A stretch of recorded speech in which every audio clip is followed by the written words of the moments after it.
Seems legit. Hi Legitimates, good morning. It's like 5:30 in the morning here, so I'm not showing my head. But I have been making tassels. I got really inspired. I went to the market with my family and I saw something and it inspired me, and it had tassels on it. So I needed to make tassels. And I went to Spotlight to get a tassel maker, and they had a kit that was $45. So I laughed, and then I left. And then I used my laser cutter to make my own.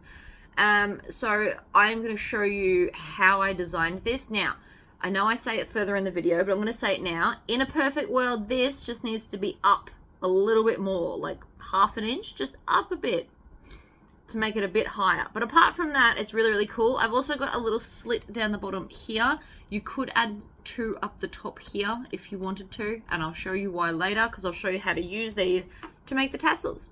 So let's go.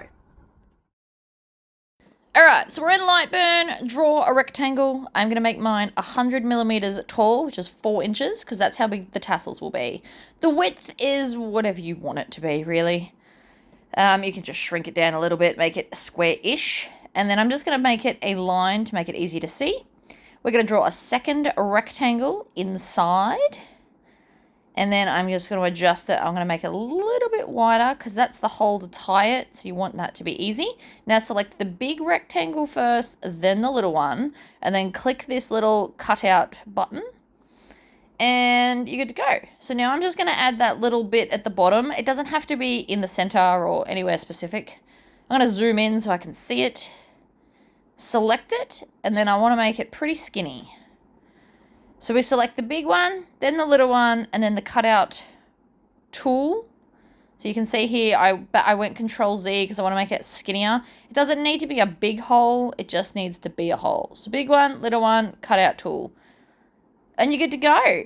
So I am going to cut this at 3 millimeters a second at 100% power. And I put it at 5 rounds. I do actually stop it because it cuts through before then. But I just check it as I go.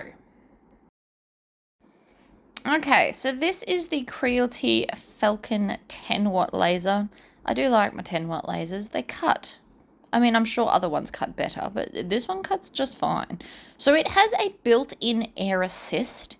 So that's that tube that you can see on the left-hand side of the machine.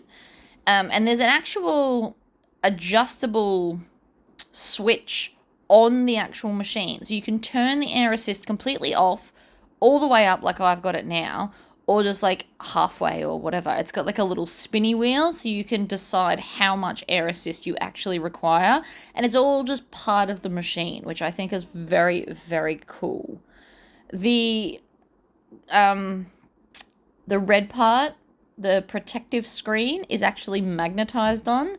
So when adjusting it, it's quite easy to take on and off. And I thought that was a really cool thing too. So I've sped this up to double time because otherwise we'll be here for ages. And I'm holding it by hand, which is why it's wonky and I keep moving in and out. That is because it was late last night. It was like, well, for me, it was late to start crafting. I don't craft at nighttime. It's about 8:30, 9 o'clock when I decided I wanted to make this. So I'm out in the dark. If I left the noise on, you could hear literal crickets. They're just chirping away in the background. But the air assist is a bit noisy because of all the air it's pushing through. So I thought I'd do a voiceover instead. This acrylic I actually got from a place that cuts custom acrylic pieces. You can buy their scraps for nice and cheap. So you can only get what colors they have. And they don't do skin like thinner than 3 mil. So they don't have any pastels and they don't have the really thin stuff. But for what I need, orange is fine. I've made several templates out of the orange. It would not be my choice color, but that whole piece, when it was filled in, was only a couple of dollars. So it's worth it. I think it was maybe $10, but that whole piece was a big square before I started cutting into it. So you can see it's just going around. This comes with a protective layer, so you peel it off at the end and any smoke residue will be stuck to the paper and not to your project, which means that my tassels won't be covered in like smoke colored stuff.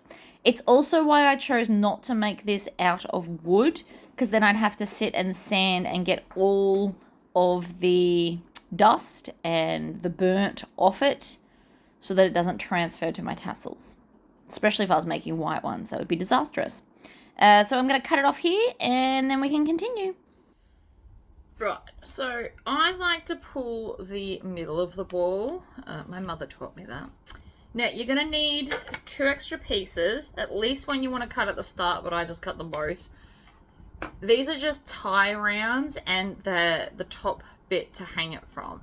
So you need one for, like, it doesn't necessarily matter how long. I'll be cutting these off when we add it to the next project that you'll see me do. This is just phase 1. So you can hold it this way or this way. I've only peeled off the plastic of one side just in case you wanted to see that. So I always cut it with the stuff on it. So if there is any charring, which if you have a look really close to the edge, it's a little bit discolored, it means it won't transfer to the acrylic and it'll look fantastic and pretty. You can also make these in different lengths. If I was to make this again, there's a couple of things I'd do different, and I might still end up doing it yet. Depending on how often I'm going to use this, it might just be this one-off project. Who knows? Still worth it though.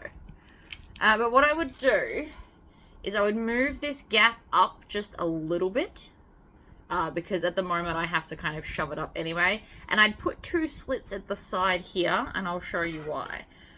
I found making all of these, I wanted to practice, and I was doing it at nighttime while I was, you know, in bed watching television. So in a perfect world, this will be the tie. So if you could clip it into the sides there, it would be amazing. The same way we clip this into the bottom. So I just have to kind of hold it there. So I put in a tail that's a little bit longer into the bottom. Alright, and then I hold it down.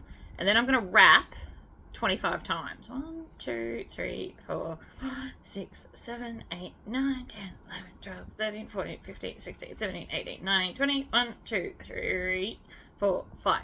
Now when you do that, you also don't want to pull too tightly. You want it to wrap loosely. And then I'm going to, again, put it through my little nick in the bottom. That was the best decision I ever made to do that.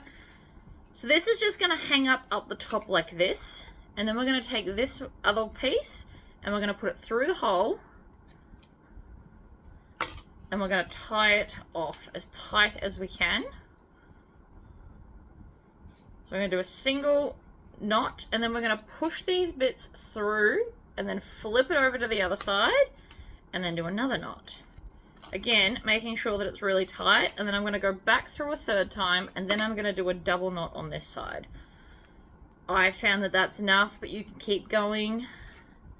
1 and 1 more. Now, if they're long enough, you can just add them into your pom-pom by cutting off all of the ends at the same length, like that. That bit's rubbish. And then, this is how I've done it. I just put my scissors up against the bottom, and most of it will snip because my scissors are pretty strong. If that's not the case, you can instead just slide it off, and then put your scissors in the bottom and chop. So then we've just got to deal with the top, but this is already threaded through, which I do just find easier because everything's collected nicely. I'm just going to do a double knot, nothing spectacular here. Just making sure that it's in the top and not off to one side. That's your biggest thing. 1. And a second one. Like that. And then I'm just going to, like a ponytail, I'm going to tighten it because I want that up a little bit higher. Now I only have to do that because I made this bit too thick. So you need to move this up a little bit if you're going to create your own. But I wasn't really thinking about that. I was more just interested in the gap. And there's your pom-pom. And they're all exactly the same. Same size, same thickness. And because it's not cardboard, yes, you could make them out of cardboard.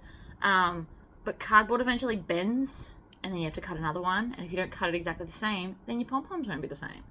So now I've just got a pom-pom maker. Not a pom-pom, a tassel maker, sorry. Forever. Ooh. So yeah, these are step 1 in a project you will be seeing more of. But we're using the laser to make all the glorious things for Christmas. And this is just, you know, a bit. I have just used cheap acrylic yarn from Spotlight. Nothing spectacular there, but it's going to work for what I'm doing. Alright guys, I hope that was somewhat informative, and have fun making your own tassels. Bye-bye.